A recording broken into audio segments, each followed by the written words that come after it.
thank the second opposition speaker for her speech.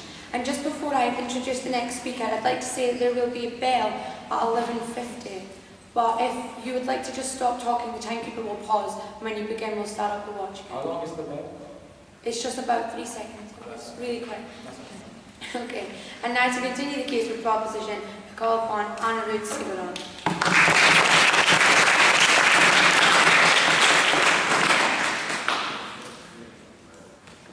We heard something very interesting in second law, because one of the reasons for wanting to support nuclear technology is the fact that we develop computer systems, the fact that we develop operational systems. And we think, ladies and gentlemen, at the point at which the case has now moved from the actual benefits so much of nuclear technology to these auxiliary benefits, we say there's clear reason for abandoning our course of nuclear energy. Because we say no to nuclear because it's a disaster. I want to look at three things today. Firstly, health, safety and sustainability. Secondly, the concept of cost. And thirdly, alternatives. Tahir came up today firstly and told you there are strong harms to health, ladies and gentlemen. We told you about workers in the plants. We told you and gave you a very good example of a state in India called Jharkhand, where 90% of the population now suffers from neurological disasters due to mining. We told you, ladies and gentlemen, that also there's an existential threat and this concept of long-term damage. We heard two responses.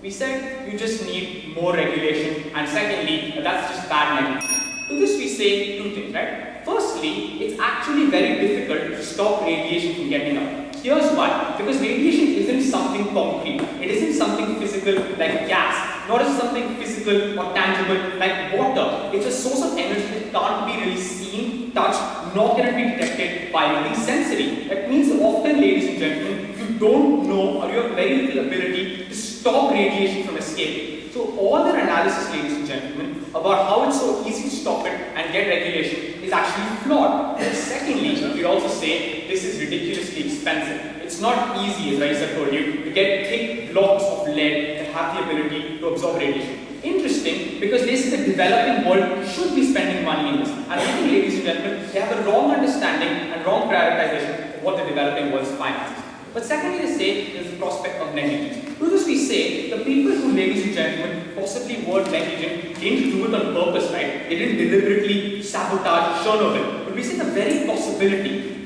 that you have the scope for human error, and the cost of that human error is the cost of Chernobyl, where you had huge amounts of radiation and permanent genetic mutilation, so permanent genetic disorders. We say it's a cost of Fukushima, where there's so much radiation around the town that no one can go there. We say that's a cost that's too high to place. Finally, this question of the immense existential threat due to terrorists.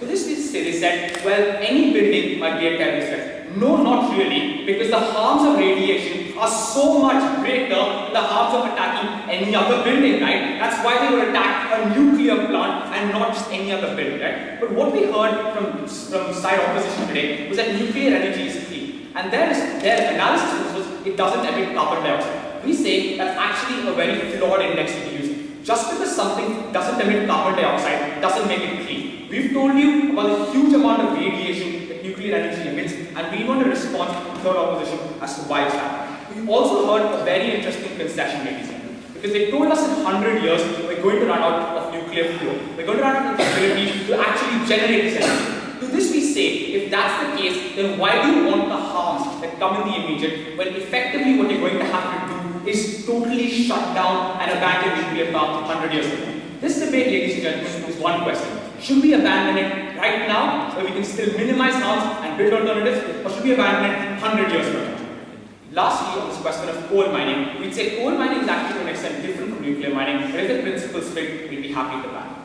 Secondly, now, ladies and gentlemen, to this question of alternatives, right? Raisa gave you analysis, a lot of which was ignored. We told you that it's actually not that tough to develop alternatives, because usually each area has one. We told you the only real costs are startup costs and their lower safety costs, because nuclear energy under their model needs more regulation. That equals to more money to try and stop disasters. That's very expensive. But they mischaracterized the world of alternatives. Because what they told us was that alternatives are extremely expensive, but instead we can get nuclear technology from the developed world. To this we say, if you're going to get and import nuclear facilities and nuclear technology in the developed world, why can't you import green technology and green facilities in the developed world? That argument fits us, and I'll take you in a second. But finally, ladies and gentlemen, they told us green tech is experimental. That completely ignores all the examples we gave you where green tech isn't experimental but is used to power entire countries. Like in Iceland, where the entire country is powered by geothermal energy. Like for example, ladies and gentlemen, in Scandinavia, where they use a lot of wind energy, ladies and gentlemen, to get their energy. So it's not just experimental, it's empirical proof of green energy actually working. The first notion is that much of this technology doesn't exist yet. That's why it's expensive. Second of all, if we find another giant ice-covered country like Greenland, which doesn't exist, but if it did, then Alright, here's the thing, right? Actually, that's a lie, because this technology apparently exists. Because if Iceland is able to generate energy from it, then surely it's using some technology, right? That's a lie, ladies and gentlemen. That's what we're going to call them upon. But also, secondly, we didn't give Raisa's examples on how, ladies and gentlemen, the R&D is being done for these alternatives. But because nuclear energy is so much more complex, it has to be done even more. And we don't work investing in it. What we heard from them, ladies and gentlemen, was we already have nuclear waste, and so, ladies and gentlemen, if we abandon investment into nuclear energy, we'll never be able to find out how to dispose of it. Their model is effectively run this scheme for 100 years, generate even more waste, find out, ladies and gentlemen, how radioactive it is,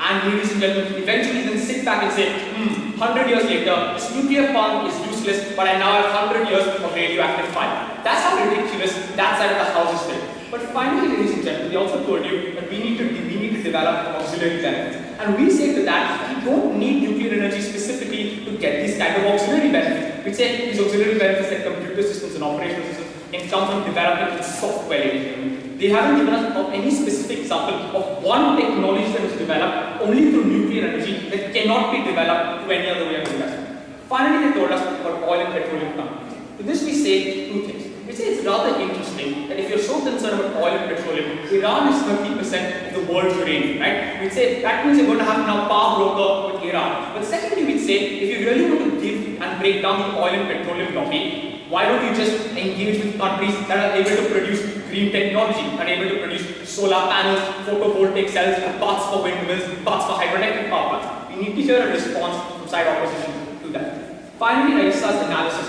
on why you need specific maintenance in nuclear energy versus why you don't need that for green technology. Why you depend on natural sources for green technology, which is actually so effective, was not dealt with. We want to hear it. But finally, ladies and gentlemen, we came to this question of development. Because they tell you that if we stop investing in nuclear technology, we're going to have an economic recession and jobs will be lost. To this we say, actually, take the guys who are working in the nuclear power plant, reduce the health hazards they have, and make them work in operating solar panels. We say you just redirect employment by investing in green panels and not green technology, because there are lower maintenance costs and lower safety costs and lower waste disposal costs, which you don't have in the case of nuclear energy. That's what we tell you, it's better for the developer to do that. But secondly, they told you the developing world needs it because it's cheap. They've mischaracterized green technology today. Green technology is actively more cheaper than nuclear energy. We say that's just true because the number of countries that use green technology is just exponentially increasing. The research and development has been done. And because they haven't told any of our specific analysis on why nuclear power plants are so expensive, why the safety procedures are so expensive, and because on their side of the house, they're willing to have one Fukushima with the prospect of 100 more years of nuclear power, we tell you, say no to nuclear because it's a disaster. We're proud to propose it.